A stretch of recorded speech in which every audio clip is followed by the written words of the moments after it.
Assalamualaikum warahmatullahi wabarakatuh. Alhamdulillahi rabbil alamin.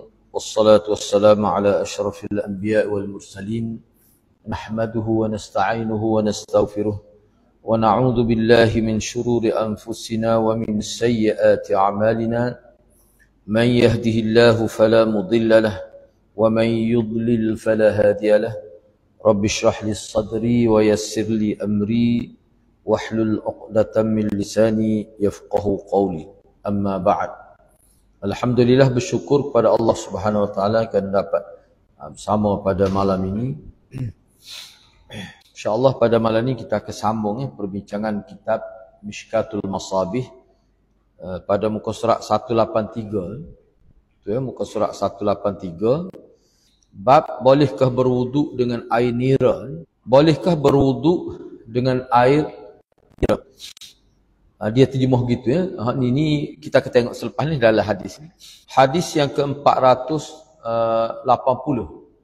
Wa an Abi Zaid an Abdullah bin Mas'ud anna Nabiy sallallahu alaihi wasallam qala lahu lailatal jin ma fi idawatik qala qultu nabidh faqala tamratun tayyibatun wa ma'un tahurun rawahu Abu Daud wa zada Ahmad wa Tirmizi fatawadda'a min wa qala Tirmizi Abu Zaid majhulun wa sahha. Sayyidina Abu Zaid radhiyallahu an meriwayatkan daripada Sayyidina Abdullah bin Mas'ud radhiyallahu an, Rasulullah sallallahu alaihi wasallam bersabda kepadanya pada malam jin, apa yang ada di dalam bekas kamu itu? Dia berkata, nabidh. Maka baginda sallallahu alaihi wasallam berkata, kurma yang bagus dan air yang suci. Hadis ini diriwayatkan oleh Imam Abu Daud dan Imam Ahmad. Dan Imam Tirmizi menambahkan, maka baginda berwuduk dengannya. Fatawadda'a min. Maka baginda sallallahu alaihi wasallam berwuduk dengan air yang direndam buah tamar itu. Kata Imam Tirmizi, Abu Zaid ialah majhul, tidak diketahui peribadi dia, dan ianya sahih. Baik, cuba tengok penerangan di sebelah. Kalau kita perhatikan dalam hadis ini, Nabi SAW mengambil wuduk dengan air nabith. Mengambil wuduk dengan air nabith itu. Dalam hadis ini juga diisyaratkan bahawa yang dimasukkan nabith itu ialah air yang mana direndam, buah tamar itu. Ada juga ulama kata buah anggur pun dikira sebagai nabis juga. Itu kita tengok dalam penerangannya. Nabis ialah air yang direndam dengan tamar atau kismis dan dibiarkan semalaman. Jika direndam sehingga ia berbuih, sebab kalau kita tengok dalam setengah-setengah itu dia kata nabis itu maknanya kurma pun kira nabis juga. Sini sebut tamar, buah tamar, kurma lah. Cuma sini ada juga disebut kismis. Kalau kismis ini dia berasal daripada anggur. Ni pun dia ada khilaf juga. Tak apalah, kita tengok di sini dulu. Jadi nabis ialah air yang direndam dengan tamar atau kismis dan dibiarkan semalaman.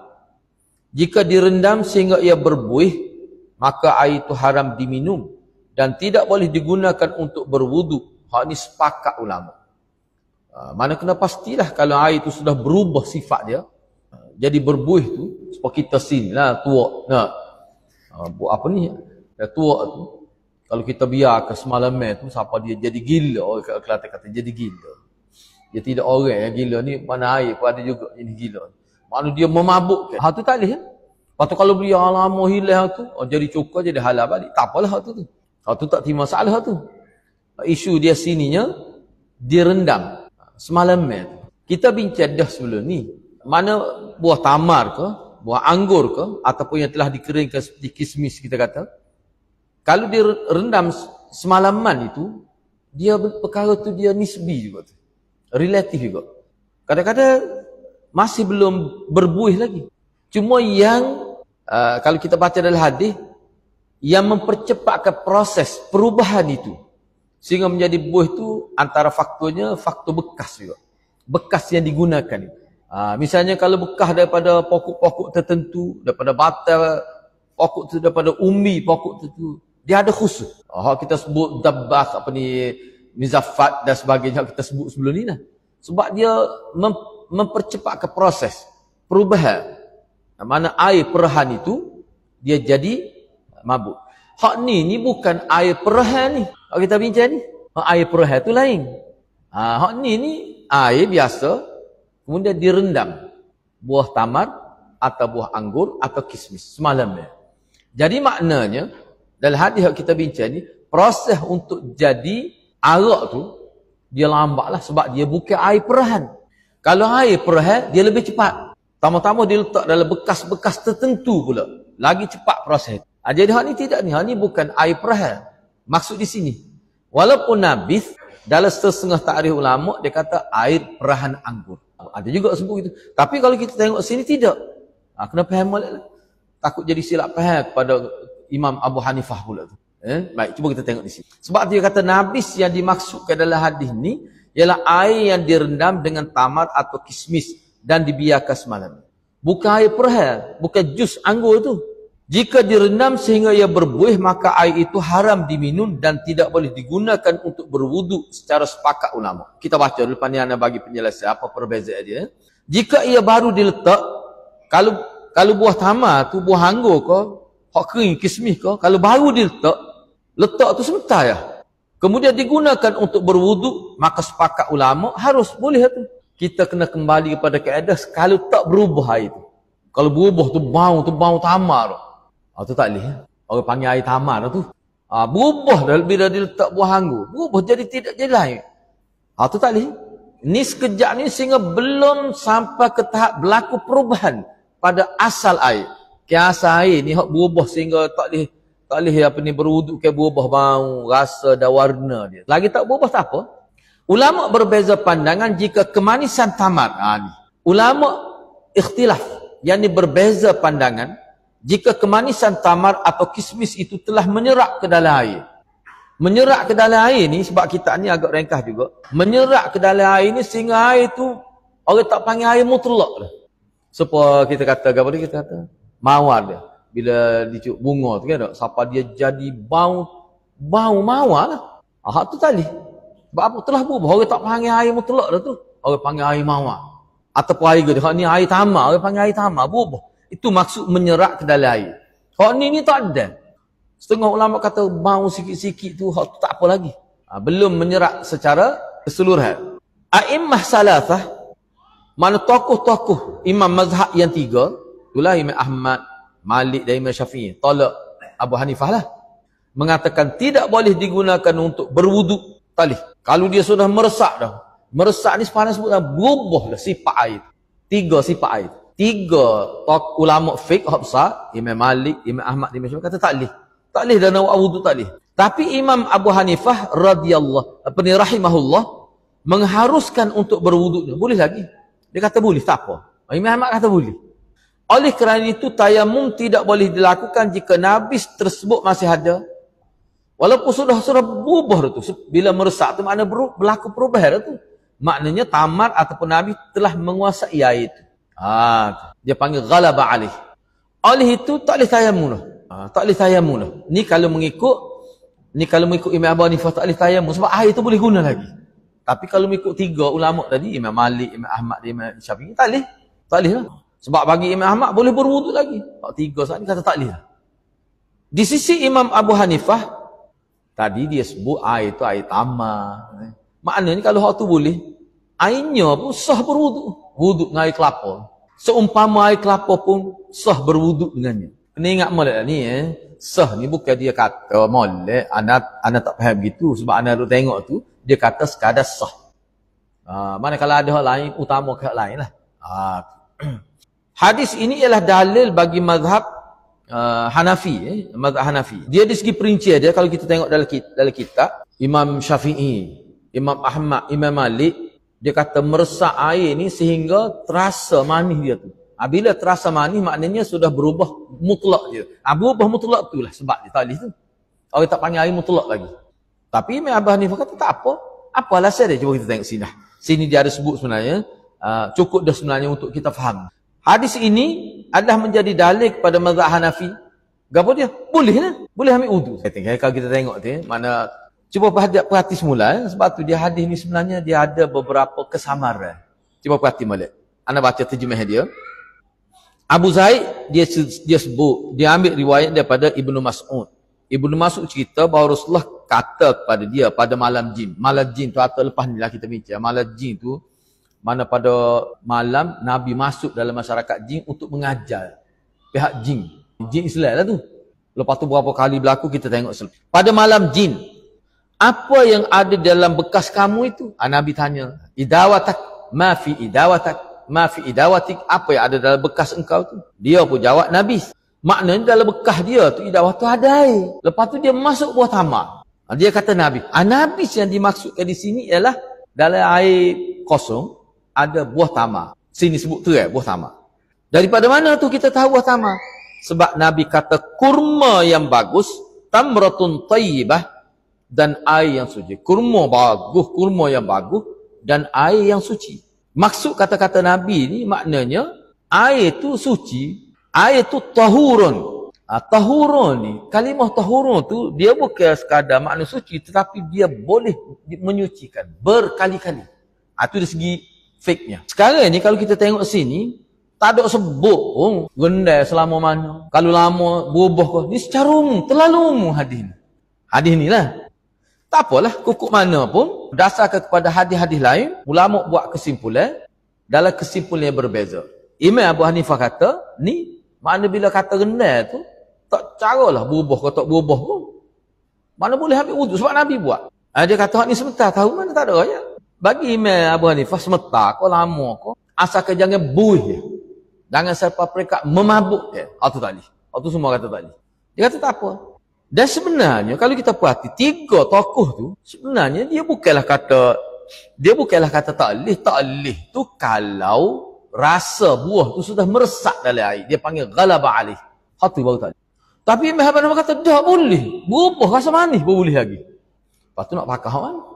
Kalau anak lah nak pakai Imam Syafi'i ni sini. Tapi tak apa kalau kita pakai Imam Abu Hanifah. Takkan kita kata Imam Abu Hanifah ni tak erti jahil. Jahil pekoh kata tu. Kalau kata gitu tu makna kita jahil kita keberadaan Imam Abu Hanifah dari segi fiqh. Mazhab Syafi'i menjawab bahawa salah seorang perawi hadis ni iaitu Abu Zaid ialah majhul. Bagi Imam Syafi'i, mazhab Syafi'i lah. Dia kata hadis ni tak kuat, dhaif. Sebab ada seorang perawi dia yang bernama Abu Zaid itu majhul. Jadi tak boleh pakai. Tak boleh buat dalil dengan ni. Seperti mana Imam Abu Hanifah buat dalil dengan ni. Ahnaf, yang ni tokoh-tokoh dalam mazhab Hanafi menjawab bahawa walaupun Abu Zaid ini majhul pada nama, tetapi beliau sendiri dikenali. Dia ni dikenali. Lagu mana majhul pada nama? Dia ni orang kenal. Dia gini dia majhul ni, ada majhul tu majhulul hal. Ada setengah tu tahu nama tu, tapi orang tak tahu siapa dia tu. Jadi hak ni lagu mana ni? Majhul pada nama, kalau nak kiranya majhul pada nama ni mana tak tahu nama dia, tetapi beliau sendiri dikenali. Dia maksud gini, anda pun tengoklah. Kalau majhul pada nama apa orang tak tahu. Tak ada lah perawi tu kalau nama pun tak tahu. Tak sebut nama. Tu berat. Tapi hak ni disebut, dia ni disebut Abu Zaid lah. Nama dia sebenarnya dia, tu maksud dia, nama sebenarnya dia panggil alamiah dia. Tak tahu. Sekadar tahu kunyah saja. Tetapi Abu Zaid ni walaupun tidak diketahui nama alamiah dia, nama khas dia, tetapi kunyah dia dikenali dan dia ni diketahui siapa. Itu tokoh-tokoh dalam mazhab Hanafi kata gitu. Dan hadis ini mempunyai, selain daripada, katakanlah kita tak terimalah, kita kekal di atas madhulul haq, pakai kaedah umum, maka jadi dhaif ini. Masalahnya hadis ini dia ada sanad lain juga daripada Sunan Abu Daud dan Musnad Ahmad. Maka disebabkan berbilang sanad menyebabkan darjahnya naik daripada dhaif kepada hasan li ghairi. Dia panggil hadis munjabar, hadis munjabir, hadis yang boleh di-upgrade. Isu dia masalahnya gini, anda tengok misalnya Syekh Sindi kata hadis berkenaan dengan tamar ni, hak ni kalau riwayat Ibnu Mas'ud semua dhaif. Jadi kalau kita nak pakai hak riwayat daripada sahabat hak bukan Ibnu Mas'ud, adalah. Tu yang jadi punca khilaf ni. Kata Syekh Sindi, dia kata hadis berkenaan dengan ni, hak tamar ni, hak kita sudah bincang ni, hak direndai buah tamar adalah bukan perah dia, bukan jus dia, hak direndai buah tu. Hak riwayat Ibnu Mas'ud semuanya dhaif. Baik. Sebab tu Imam dalam mazhab Hanafi dia kata kita bukan pakai hak riwayat Ibnu Mas'ud saja. Hak riwayat lain ada lagi. Bila capur-capur semua maka dia injabar. Dia boleh di-upgrade menjadi hasan li ghairi. Cuba kita tengok lagi. Itu jawapan daripada tokoh-tokoh dalam mazhab Imam Abu Hanifah. Kata-kata mereka dijawab bahawa Mulla Al-Qari menulis dalam kitab Mirqat bahawa Sayyid Jamal mengatakan bahawa muhaddisin telah ijma' bahawa hadis ini adalah dhaif. Ijma' dia kata. Hadis ini dhaif. Ni kita sudah bincang dengan sanad ni. Hafiz Ibn Hajar menulis dalam kitab Fathul Bari bahawa ulama salah telah sepakat mendhaifkan hadis ini.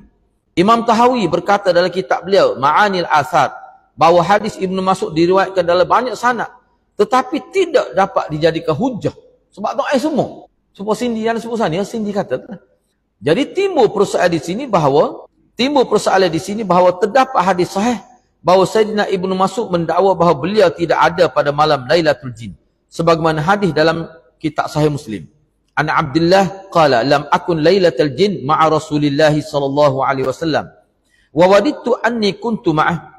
Diriwayatkan daripada Sayyidina Abdullah bin Mas'ud bahawa beliau telah berkata, aku tidak bersama Rasulullah sallallahu alaihi wasallam pada malam Lailatul Jin, tetapi aku berkeinginan untuk bersama baginda. Berkenaan dengan ada ke tidak Ibnu Mas'ud Lailatul Jin ni bawah tu dah disebutlah. Sebab peristiwa Lailatul Jin ni mengikut kebanyakan ahli hadis dia kata berlaku 6 kali, bukan sekali. Kita tengok bawah sepan. Kalau kita pakai hak ni semata-mata, bila Ibnu Mas'ud dia kata dia tak ada, maka hadis yang jadi munqati', putus sanadlah. Tak okeylah tabi'i itu ambil direct dengan Nabi. Kalau pakai hak ni semata-mata. Tapi tak habis lagi itu perbincangan dia tu. Oleh itu apabila berlaku pertemuan hadis sahih dan hadis hasan, maka akan ditarjihkan hadis sahih yang menyatakan bahawa Sayyidina Abdullah bin Mas'ud tidak bersama Nabi ketika Lailatul Jin. Jadi hadis yang menyebutkan Abdullah bin Mas'ud tak hadir Lailatul Jin, hak sahih. Jadi kalau kita pakai hak ni, hak hadis tadi jadi munqati'. Sebab apa? Sebab Abdullah kata aku tak ada. Setakat tu, kalau perbincangan setakat tu, maka hadis Abu Zaid tu jadi terputus anak dia. Kira-kiranya gitulah. Jawapan pertama. Cuba kita tengoklah. Sebelum kelahiran Nabi SAW, jin dan syaitan telah naik ke langit untuk mendengar berita-berita daripada langit dan mereka menceritakan kepada tukang tilik mereka, ahli-ahli sihir, tutup boma, kuhan, zaman jahiliah lah. Dan mereka akan melakukan takut tambah dalam maklumat tu. Boleh jadi dia terima maklumat tu tak jelas. Jadi dia tambahlah nak suruh sedap tu. Bubuh hawah biar cukup. Tu maksudnya. Sebab orang yang boleh tengok, kita boleh tengok ni penipu hangi. Ni tak boleh tengok ni. Sebab makhluk halus. Jika perkhabaran yang diberitahu benar-benar berlaku dengan izin Allah Subhanahu Wa Taala, mereka akan mengatakan telah datang pengkhabaran daripada langit. Dia kata gitu. Kalau betul lah. Tiba-tiba hak dia sebut tu betul sungguh. Tepat seperti hak berlaku. Mereka akan mengatakan telah datang perkhabaran daripada langit. Dia ayat gitu. Ni sebelum Nabi jadi Nabi. Contohnya penetapan malam ibu dan juga bapa Nabi Ibrahim bertemu sehingga lahirlah Nabi Ibrahim. Ada disebut. Akan tetapi banyak perubahan telah berlaku di alam ini saat kelahiran Nabi Muhammad SAW. Antaranya ialah syaitan dan jin dihalang lagi naik ke langit untuk mencuri dengar berita daripada malaikat itu. Istaraqas sam'. Mereka dihalang dengan lontaran berbola api sehingga mereka terbakar dan patah tulang-tulang mereka. Untuk mencari punca sebabnya, mereka berkumpul di tempat yang bernama Nadibain dan juga Nawa. Kemudian keluar mencari di serata dunia sehingga mereka mendengar bacaan Al-Quran daripada Nabi SAW. Jadi bila jin tu tak boleh dengar lagi maklumat daripada langit, dia nak merayak di dunia ni cari. Tiba-tiba ketika Nabi berada di Wadi Nakhlah, Nabi baca ayat ni. Ketika Nabi berada di Wadi Nakhlah, Nabi baca, Qul uhiya ilayya annahu istama'a nafarum minal jin faqalu inna sami'na Qur'anan ajaba. Katakanlah wahai Muhammad, telah diwahyukan kepadaku bahawa sesungguhnya satu rombongan jin telah mendengar Al-Quran yang aku baca. Lalu mereka menyampaikan hal itu kepada kaumnya dengan berkata, sesungguhnya kami telah mendengar Al-Quran, yakni sebuah kitab suci yang susunannya dan kandungannya sungguh menakjubkan. Tak sebut dah dengar daripada langit tu. Jadi Lailatul Jin ni apa maksud sebenarnya? Lailatul Jin terjemah biasanya malam jin. Tapi maksud dia adalah malam yang mana jin-jin menemui Nabi untuk beriman. Tu dia panggil Lailatul Jin. Jadi peristiwa Lailatul Jin sebenarnya berlaku sebanyak 6 kali. Mengikut sebahagian ulama lah. 4 kali di Mekah dan 2 kali di Madinah. 4 kali Nabi SAW bersama Sayyidina Abdullah bin Mas'ud. 4 kali bersama Ibnu Mas'ud. Sekali bersama Az-Zubair. Dan sekali bersama Bilal radhiyallahu anhum ajma'in. Oleh itu kedua-dua riwayat ni sebenarnya tidak bercanggah. Jadi kalau Abdullah bin Mas'ud kata dia tak ada pun memelah. Dia bukan ada semua, bukan 9 kali berlaku. Jadi maknanya riwayat Abu Zaid tak terputus. Kalau ada terputus daripada sana pun dia bukan berlaku sekali. Berlaku 9 kali. Isu timurnya 9 kali itu apakah mana keluar hadis ni belakang tu masalah lain pula sini. Tapi kukuk mana kalau nak sabit sana, kalau kita nak kata Abdullah bin Mas'ud tak ada masa Lailatul Jin, timur isunya Lailatul Jin ni berlaku berapa kali? Kalau kita tengok sana 4 kali. Ulama kata ada terlibat Ibnu Mas'ud. Jadi kalau kita pakar ni maknanya tetap boleh terima juga riwayat Abu Zaid ni. Tidak putus anak ni. Lepas tu sebenarnya Abu Zaid ni yang ada ulama sebut bagi data dia. Maknanya dia dikenali. Dikenali. Jawapan kedua, dalam satu riwayat, Nabi SAW telah menggariskan satu bulatan dan tidak membenarkan Sayyidina Ibnu Mas'ud keluar daripada bulatan tersebut. Bahkan Ibnu Mas'ud datang daripada Mekah bersama Nabi. Kemudian baginda pergi berjumpa sekumpulan jin berseorangnya. Mana dia tinggal ke Ibnu Mas'ud dalam bulatan. Maknanya pada malam tu Ibnu Mas'ud ada terlibat. Jadi hak kata tak ada sana, hak malam lain. Dia berlaku banyak kali. Itu maksud dianya. Jawapan yang ketiga. Berdasarkan kaedah apabila bertemu hadis musbit dan hadis nafi, maka akan diterjihkan hadis musbit. Hadis musbit ni maknanya hadis yang menafikan, yang mengatakan Abdullah bin Mas'ud mana ada lah. Musbit ni mana menyabitkan. Mana riwayat banyak juga riwayat sebut masa berlaku Lailatul Jin ni Ibnu Mas'ud ada. Tu makna sabit. Tapi ada juga yang kata tak ada. Jadi bila bertembung antara hadis yang menyabitkan, yang menyabitkan Ibnu Mas'ud dan hadis yang menafikan Ibnu Mas'ud ada, dari segi kaedah mesti ditarjih hadis yang menyabitkan ada. Dia pakai kaedah tu.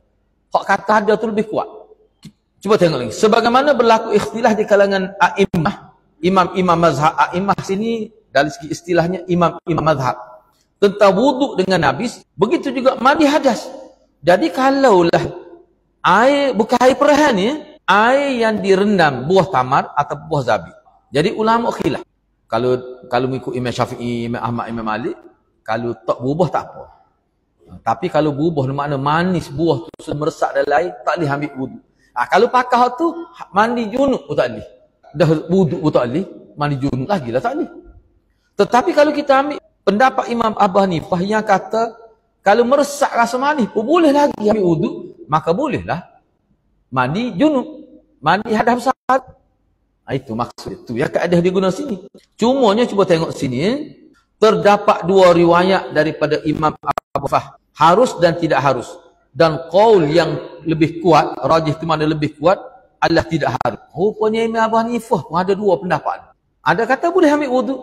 Ada riwayat yang menukilkan pendapat Imam Abu Hanifah. Ada kata tak boleh. Jadi qaul rajih dalam berdasar pada qaul Imam Abu Hanifah, antara 2 tu, hak kata tidak harus tu lebih kuat. Kukuk mana khilaf lah, kukuk mana pun. Gak hak kata lebih kuat ni, bukan semua kata gitu. Gitulah dia hati. Lepas tu kita kata, berasa tak sedap. Ambil hak tali. Lepas tu tak ada air, kena tayamum lah. Kalau kita kata tak boleh. Tapi kalau kata boleh, tak boleh tayamum. Kalau tak ada air itu ya ada. Itu maksudnya. Baik, seterusnya. Hadis ke-481. An Alqamah an Abdullah ibn Mas'ud qala lam akun lailatal jin ma'a Rasulillah sallallahu alaihi wasallam, rawahu Muslim. Diriwayatkan daripada Alqamah daripada Abdullah bin Mas'ud, dia berkata, saya tidak ada pada malam jin. Saya tidak bersama Rasulullah pada malam jin. Ni nak ayat ni dia panggil hadis nafi ni. Hadis yang menafikan, mana dia tak ada. Tapi ada hadis sahih lain kata dia ada. Kena dahulukan tu. Kena dahulukan tu. Jadi kalau kita dahulukan tu, tak terputuslah sanad Abu Zaid tadi. Masalahnya gini. Yalah kalau kita tengok dalam kitab lain lah. Kalau kita tengok dalam kitab lain, kalau hak tu putus pun, gak kehadiran Ibnu Mas'ud ni dalam peristiwa jin ada 3 lagi. Dia 4 kali kan. Berlaku 6 kali. Sekali daripada Zubair bin Awam, sekali daripada Bilal, patut 4 kali Ibnu Mas'ud. Pulaknya. Bab yang ke-482, adakah bekas minuman kucing itu bernajis? Bekas air, kucing je lah. Kucing ni beringat kita nama tokar, bukan anjing ni. Lama tokar ni, susah pula tu. Kena dengar kaset pula lah kita. Ni kucing ni. Baik, cuba tengok hadis 482. Wa an Kabsyah binti Ka'b bin Malik wa kanat tahta ibni Abi Qatadah anna Aba Qatadah dakhala fasakabat lahu wudu'a faja'at hirratun tashrabu min fa asgha laha al-ina hatta sharibat qalat Kabsyah Kabsyatu fara'ani anzuru ilayhi فقال أتعجبين يا ابنة أخي فقلت نعم فقال إن رسول الله صلى الله عليه وسلم قال إنها ليست بنجس إنها من الطوافين عليكم والطوافات رواه مالك وأحمد والترمذي وأبو داود والنسائي وابن ماجه والدارمي. Sayyidatina Kabsyah binti Ka'ab bin Malik, Kabsyah binti Ka'ab bin Malik, dia ni ialah isteri kepada anak lelaki Abu Qatadah. Kabsyah ni, dia ni adalah isteri kepada anak Abu Qatadah. Maknanya dia ni panggil menantu lah. Apa tu? Dia ni menantu Abu Qatadah. Dia yang meriwayatkan. Kabsyah meriwayatkan. Dia kata, Abu Qatadah radhiyallahu anhu telah masuk rumah dia lah maksudnya, mengenatu ni kan.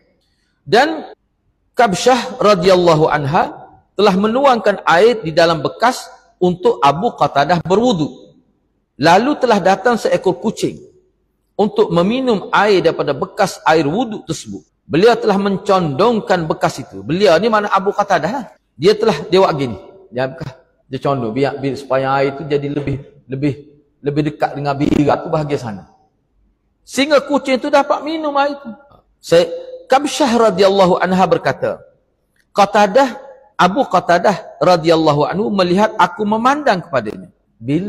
Jadi Abu Qatadah bila dia condongkan bekas air itu untuk supaya kucing tu mudah, dia tengok Kabsyah tu dia duduk kelih tu dengan pandangan pelik. Mana air ni kita wih dia ni nak suruh dia ambil wudu. Tiba-tiba kucing mari minum, dia mempermudah pada kucing dia buat sengit gitu. Kata Kabsyah, masa tu aku tengoklah perbuatan tua aku tu.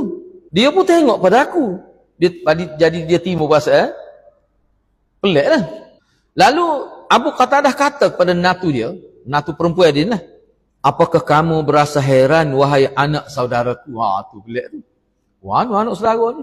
Pesta orang Arab lepas ni kita bincang tu. Padahal natu dia ni, apa dia panggil anak saudaraku? Pakai tua kau sebelah mana ni siapa jadi? Tak, bukan. Kena faham style orang Arab. Dia ada bahasa dia. Kabsyah radhiyallahu anha pun kata, iyalah pelik lah. Kalau kita kat, pelik lah. Bahawa lagu tu tak, kita kata tak pelik. Lalu Abu Qatadah pun kata, sesungguhnya Rasulullah SAW telah bersabda, sesungguhnya kucing itu tidak najis. Kucing itu tidak najis. Tidak najis lagu mana kucing itu? Setuh dia, air liur dia, tu kira tidak najis. Lepas tu boleh wasuk lah. Wasuk tu tak boleh. Kucing tak boleh makan. Tu lain cerita tu. Sesungguhnya ialah kucing ini, kata Nabi, binatang yang sentiasa tawafina alaikum wa tawafa, yang duk berlega di sekitar kamu. Orang pera atas rumah ni, kucing tu duk berlega, tawafi duk berlega, wa tawafa tu kucing tina duk berlega di atas rumah kamu. Berlaku syak pada perawi dalam menggunakan lafaz hadis. Imam Malik, Ahmad, Tirmizi, Abu Daud, Nasa'i, Ibnu Majah dan Darimi ini telah meriwayatkan hadis ni. Tak apalah, sekarang ni kita nak tengok Nabi hadis ni secara ringkas. Kalau kita perhatikan di sini, kenapa Abu Qatadah guna kepada menantu dia tu bintu akhi, ya binta akhi. Binta akhi ni terjemah secara harfiahnya anak perempuan adik beradikku.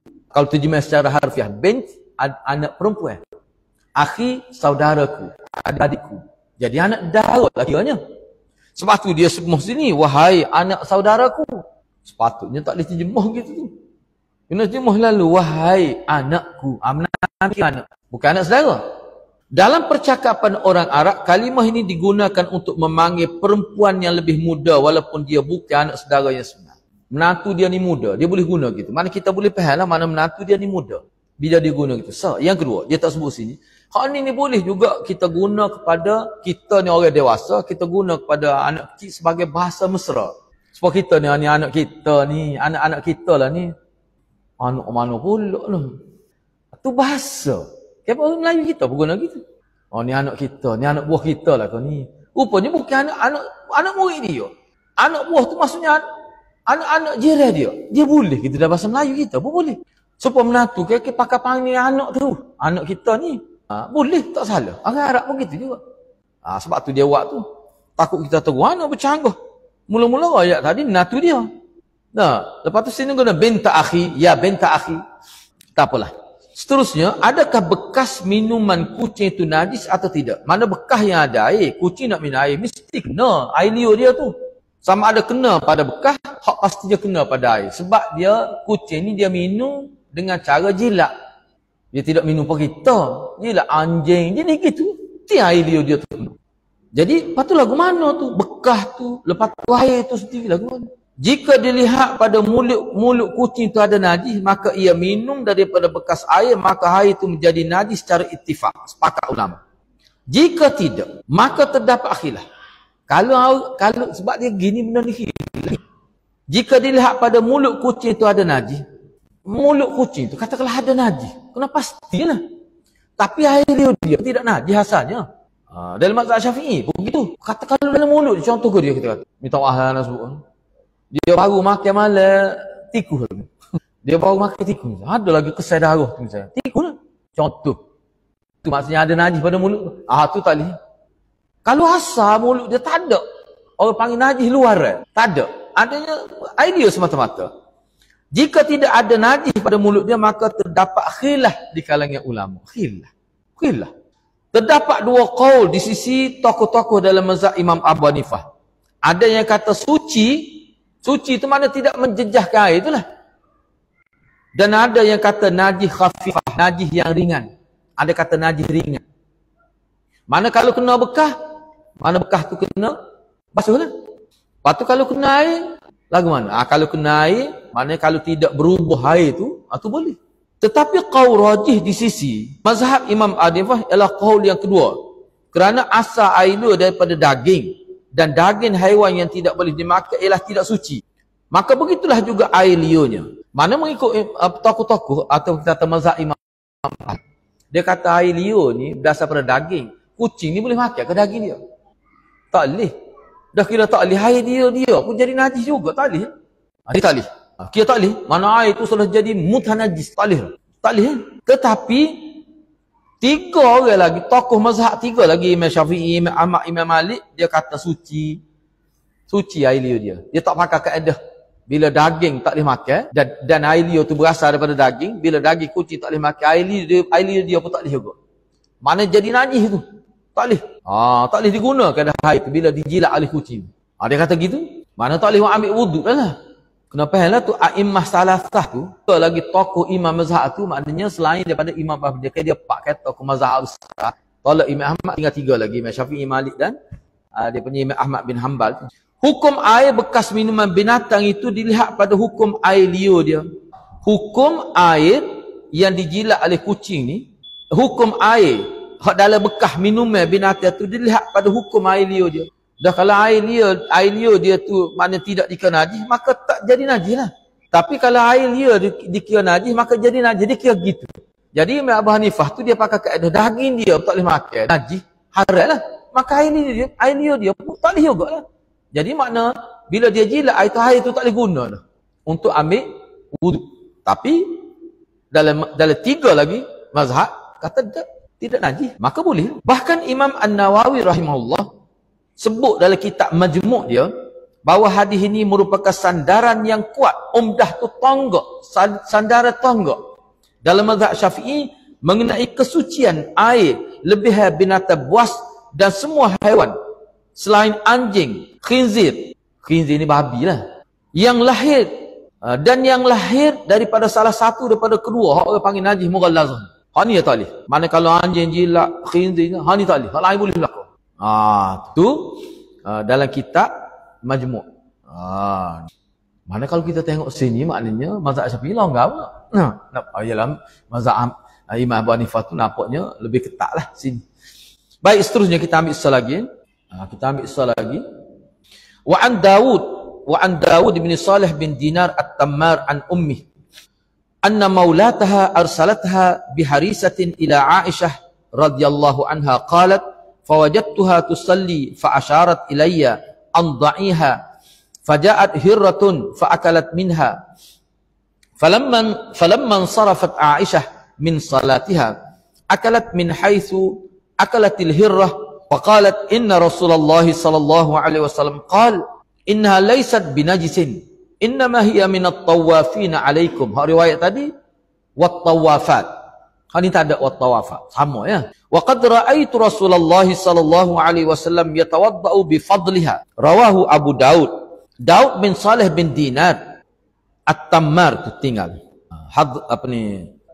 Diriwayatkan daripada Daud bin Salih bin Dinar At-Tammar meriwayatkan daripada ibunya bahawa tuan kepada ibunya telah menyuruh ibunya menghantar harisah sejenis kuih kepada Sayyidatina Aisyah radhiyallahu anha. Dia kalau nak kira itu ni bahasa Arab an ummihi anna maulataha, bahawa hamba perempuan yang dibebaskan oleh mak dia tu sebenarnya arsalatha biharisatin. Ni ana terjemah berdasar kepada dia punya teks Arab dia. Diriwayatkan pada Daud bin Salih bin Dinar At-Tammar daripada mak dia. Mak siapa? Mak Daud ni lah. Anna maulataha, bahawa hamba perempuan yang dia bebaskan. Sebab hal tu dia kembali pada ummi, kepada mak Daud tu, bukan mak dia. Anna maulataha arsalatha biharisatin. Arsalatha biharisatin, daripada mak dia, bahawa maulataha, maula ni kan, maula ni hamba bebas tu, bahawa hamba dia telah mengutuskan hamba dia, mak dia ni lah, hamba dia bebas tu, biharisatin. Arsa bi, mana hantar dengan membawa. Itu arsa bila ada bi, bukan sekadar menghantar sebagai utusan. Kalau arsala saja menghantar sebagai utusan. Bila ada bi, dia panggil haraf jar itu dengan erti hantar wakil kepada Aisyah dengan membawa harisah. Tu. Harisah tu kepada harisah tu, sejenis kuih kepada Aisyah. Ibu dia kata, dia pakai maulat, kena tanda dia pakai maulat ni mana tu betul dah tu anna maulatah, bahawa tuan dia arsalah telah menghantarkannya. Tu kedua-dua semua kembali pada mak Daud itu. Gitu sebab tu. Jadi mak dia ni, tuan dia, makna sini ni kira-kira mak dia ni hamba lah ni. Tapi hamba yang telah dibebas. Tuan dia minta tolong lah, dia hantar kuih kepada Aisyah ni harisah. Jadi mak dia yang juhantarnya, hak jusuhnya tuan dia. Tu. Tapi mak dia ni tidak hamba dah masa ni. Tidak hamba dah ni. Tu baru tu Jadi mak Daud kata, Daud bin Salih ni, bila aku pergi tu, aku dapati pada waktu tu Aisyah sedang salat. Jadi makna aku dah pegang lah. Maka Aisyah ketika dia salat tu, dia isyarat. Dia isyarat dengan tangan dia. Dia isyarat supaya aku meletakkan kuih tu. Letak. Sini ni anda tak pastilah anda tengok dalam syarah tu, sama ada letak atas meja, ataupun atas kerusi, ataupun meja yang rendah seperti meja Jepun, ataupun atas latar. Boleh berlaku tu. Cuma dia isyarat di tengah maya, dia buat gitu. Jadi maknanya mak Daud bin Salih ni pahalah Aisyah suruh letak. Da'iha. Ya tu ya untuk ta'nis. Da'iha, letak. Aku pun letaklah. Lalu saya meletakkan kuih itu, harisah itu. Lalu seekor kucing telah datang. Dia makan, bukan makan semua, dia makan sikit. Kuih tu. Jadi mak Daud bin Salih tengok, tak ada apalah kucing. Selepas Aisyah radhiyallahu anha selesai solat, dia makan kuih tu. Makan pula tepak hak kucing kekah tu. Tepak hak kucing tu. Kalau kita tak makan alik ni lah, dia makan situ. Rupanya dia nak mengajar kepada mak Daud bin Salih. Bila dia makan di bahagian hak kucing makan tu, lalu Aisyah kata kepada mak Daud bin Salih, dia kata kucing tak najis. Dia rupanya dia nak mengajar kucing tidak najis. Sesungguhnya dia adalah haiwan yang sentiasa berlega di rumah kamu. Dan sesungguhnya aku melihat Rasulullah sallallahu alaihi wasallam sendiri berwuduk daripada bekas air yang telah diminum atau dijilat oleh kucing. Aku tengok. Mana kalau air pun lebih mudah lagi berinteraksi dengan air liur kucing pun boleh, maka hak ni lagilah boleh. Kuih ni hak agak pejar lah. Kalau air tadi cepat meresak air liur kucing, hak tu pun boleh. Hak ni lagi boleh. Lepas ni lagu mana agak? Nah, kalau kucing bahaya ada anak tu, kita pun jaga tu. Mana boleh? Tu nak ya. Cuma kalau anak-anak buat sikit tu tak nak makan. Tak apa. Boleh. Tak usah ragu-ragu. Lepas tu air tak tergamuk ustaz tu bab lain, tak tergamuk tu bab lain. Tu bukan hukum tu. Ni kita ke hukum. Tu ya ada buat buka puasa. Dia kata donak tu dia bersakat lah. Kita beli banyak iya tu. 3 iya butir bersakat. Dia makan sikit hari ni makan. Ikutlah. Nak ayat hukumnya. Kalau makan tempat tu pun boleh. Baik. Mengisyaratkan dengan tangan. Da'iha. Duduk tengah semaya ni. Ini menunjukkan perbuatannya sikit diharuskan dilakukan dalam salat. Boleh. Hadis ini menerangkan keharusan menggunakan bekas yang mana kucing telah minum air daripada dia. Guna bekas tu. Itu pun boleh. Sebab Nabi ambil wuduk. Hukum ini adalah rukhsah. Suatu kelonggaran. Azimahnya ialah bahawa tidak menggunakannya. Ni pun sebenarnya ulama kelana sempat rujuk tadi. Ada kada istilah azimah di sini? Azimah di sini kalau kita nak pakai dia, pakai dengan makna hukum dia, hukum asalnya tidak boleh digunakan. Tetapi di sini guna ni sebagai rukhsah. Bukan semua ulama terima ni hal ini. Lagu mana? Maknanya asal tak boleh tiba-tiba rukhsah. Apa jadi? Tu timbul persoalan. Sebab tu setengah ulama kata tak ada. Bagi yang kata air liur kucing itu maknanya tidak najis, memang harus boleh guna. Tak ada rukhsah ke apa pun. Moga halal, tak ada rukhsah pun. Kalau rukhsah ni asalnya tak boleh, tiba-tiba jadi boleh. Mana tidak hukum gitu sini. Memang boleh. Tidak kata asal tak boleh, jadi boleh. Baik, kalau jadi boleh, apa elak dia jadi boleh? Asal tak boleh, jadi boleh. Seperti contoh kita temu musafir. Nah, mana dua rumah mana boleh buat? Dua rumah ni kalau boleh setakat jamuk rumah ni. Semaya. Nak asal tak boleh. Ni kita bincang secara umum ni, Lepas tu bila musafir boleh atur rukhsah. Maknanya asalnya tak boleh. Hak ni lagu mana asal tak boleh tiba-tiba jadi boleh. Lepas tu setengah ulama kata dak dalam mazhab Syafi'i tak. Ya kan memang rukhsah. Memang bukan rukhsah, memang boleh. Kemudian bab seterusnya tu kita bincang dalam sesi akan datanglah. Adakah wuduk boleh diambil daripada air lebihan minum keldai pula? Ni kita bincang minggu hadapan. Mudah-mudahan Allah berkati kita semua. Aku qouli hadza wa astaghfirullahal azim li wa lakum. Wassalamualaikum warahmatullahi wabarakatuh.